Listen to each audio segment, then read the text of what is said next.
წიგნის ქურდი. მარკუს ზუზეკის უნიკალური ნაწარმოები, რომლის მთხრობელიც არც მეტი, არც ნაკლები თავად სიკვდილია. ნაცისტური გერმანია. ახალგაზრდა გოგონა წიგნებს იპარავს და ომის ქარცეცხლში საკუთარი ხმის პოვნას ცდილობს. ამასობაში წიგნის ქურდის სიკვდილს სამჯერ ხვდება. სამჯერ, სანამ მისი ისტორია სრულად არ დაიწერება. ეს არის ამბავი მეგობრობის, სიტყვების მაგიურობისა და ადამიანის ყოვლის შემძლეობის შესახებ. ისტორია იმაზე, თუ როგორ ბატონობენ სიტყვები ადამიანის გულზე და განსაზღვრავენ მის ბედს.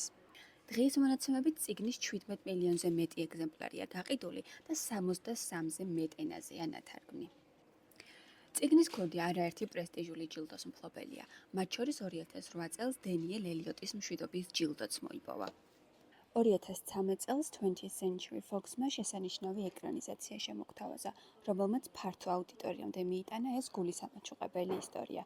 2022 წელს კი ლონდონის ოქტაგონის თეატრში წიგნის საფუძველზე მიუზიკლით დაიდგა.